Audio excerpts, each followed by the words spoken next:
차용증이 없는데 과연 내 이 돈을 받을 수 있느냐 이렇게 물어보셨죠. 네. 자, 결론적으로 말씀드리면 수 있습니다. 박병건 변호사님입니다. 네, 안녕하세요. 시청자들 분들에게도 인사 한번 부탁드릴게요. 네, 안녕하세요. 박병건 변호사입니다. 현재 무료로 법률 상담을 해주고 계신다고 들었어요. 맞나요? 네. 온라인상의 플러스 친구뿐만 아니라 방문 상담을 하셔도 무료로 법률 상담 해드리고 있습니다. 네이버에 박병건 변호사 이렇게 치시거나 블로그 또는 유튜브에서 박병건 변호사님의 여러 가지 채널들을 이용하실 수 있는데요. 무료로 상담을 진행하고 있으니까 여러분들 많이 궁금하신 거 있으시면 걱정하시지 마시고 질문을 많이 해주시면 되겠습니다. 그리고 두 번째, 2위로 많았던 질문이 돈을 빌려줬는데 돈을 받지 못한 경우가 있었대요. 이럴 경우는 어떡하죠? 혹시 차용증을 쓰셨나요? 차용증도 쓰지 않았다고들 하십니다. 네. 이럴 경우는? 자, 일단 여러분들이 돈을 빌려줬는데 받지 못했다 라고 한다면 대여금 반환 청구 소송을 제기하셔야 됩니다. 네.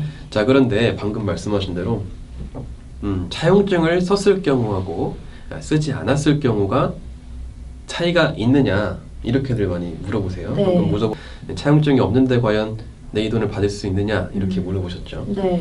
자, 결론적으로 말씀드리면 미묘한 차이는 있을 수 있는데 결론적으로 다른 증거들도 있다 하면 굳이 차용증이 없다 하더라도 여러분들이 대여금 반환 청구 소송에서 승소하고 그 돈을 받을 수 있습니다. 정말 좋은 소식인데요. 그렇죠. 네. 그 차이는 차용증이라는 것은 그 명칭이 약간 다르게 쓰이기도 하는데 일반적으로 사용되는 용어는 차용증이지만 네. 이행각서, 이행각서, 지불보증각서, 지불보증각서, 네, 또는 그냥 각서, 각서, 네, 이런 여러 가지 제목의 문서들이 이제 작성이 됩니다. 근데 이제 보통은 우리가 그거를 차용증이라고 표현을 하죠. 명칭은 다르지만 돈을 빌려주고 빌렸다는 사실을 증명하는 그 서류라는 점에서는 차이가 없습니다. 네. 자, 그러니까 여러분들이 이런 이행각서라든가 차용증 같은 문서를 가지고 있으면 그게 가장 중요한 증거가 되니까 네. 그걸 가지고 대여금 반환 청구 소송을 제기하시면 되고 그렇다면 큰 문제 없이 승소하실 수 있는데 네. 자, 만약에 그런 차용증이나 각서 등의 서류가 없다. 네. 하지만 여러분들이 보통 금전 거래를 할 때에는 네. 계좌이체라는 걸 하게 되죠. 그렇죠. 요즘에는. 네. 네. 주로 현금을 주는 경우는 거의 없습니다. 없죠. 네. 큰 돈일 그렇죠. 수 있으니까. 자, 계좌이체 내역서만 있으면 일단 내가 상대방에게 어떤 일시에 이 돈을 송금했다라는 게 증명이 되죠. 자, 그러면은 그걸 가지고도 이 돈이 대여금이라고 주장을 하면서 대여금 반환 청구 소송을 제기할 수 있고 네. 이 상대방이 소송에서 그 돈이 대여금이 아니라 다른 명목의 돈이라는 걸 입증하지 못하면 네. 여러분들이 계좌 거래 내역만 가지고도 대여금 반환 청구 소송에서 충분히 승소할 수 있게 되는 것이죠. 궁금한 게 또 생겼는데요. 그러면 혹시 전화 통화의 녹음도 하나의 차용증 같이 쓰일 수 있는 증거인가요? 네, 증거가 됩니다.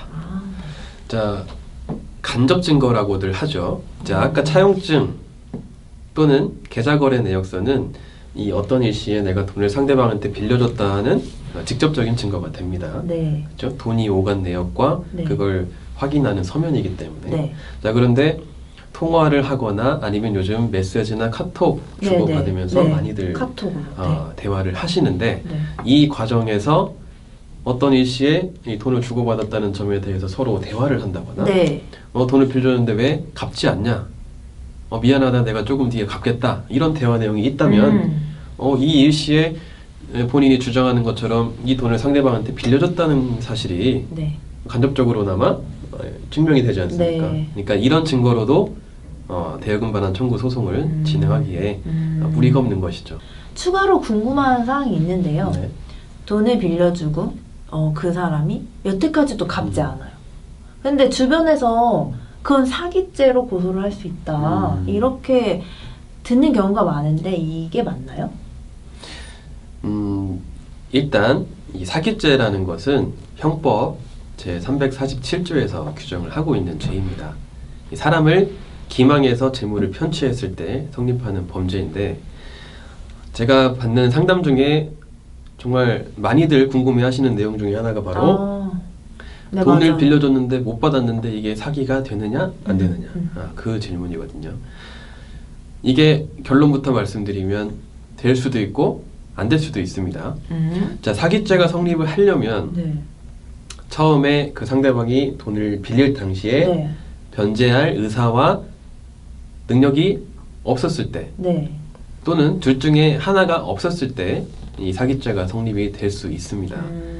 자, 그런데 단순히 내가 돈을 빌려주고 못 받았다고 해서 바로 사기죄가 되는 것은 아니고, 그 당시에 그 상대방의 상황이 변제할 능력이 전혀 되지 않는 채무 초과 상태였다거나, 아니면 애초에 변제할 의사가 없었다, 이런 경우에 바로 사기죄가 성립이 되는 것이죠. 네. 그러면 그 성립이 되면 바로 고소를 할 수 있다는 말씀이신 거죠. 그러면 고소는 어떻게 진행이 되나요? 여러분들이 돈을 빌려주고 못 받았을 때 보통 상담을 오시면 이제 어떻게 대응을 해야 하느냐라고 물어보시는데, 먼저 사기죄로 고소를 하실 수가 있습니다. 자, 대여금 반환 청구 소송은 민사소송인데, 민사소송으로 대여금 반환 청구의 소송을 제기할 수도 있고, 그와 동시에 별도로 경찰서나 검찰청에 이 사람을 사기죄로 처벌해달라는 그런 내용의 고소장을 작성해서 제출하시는 겁니다. 네. 고소장도 작성해 주시나요? 그럼요. 저희가 앞으로 계속 이런 자리를 마련을 할 건데요. 여러분들께서도 유튜브의 댓글에 또는 플러스 친구 박병건을 검색하시고 궁금한 사항을 물어봐 주시면 다음 화에 저희가 박병건 변호사님과 함께 이런 자리를 다시 마련하도록 하겠습니다. 좋아요. 구독 눌러주세요. 눌러주세요.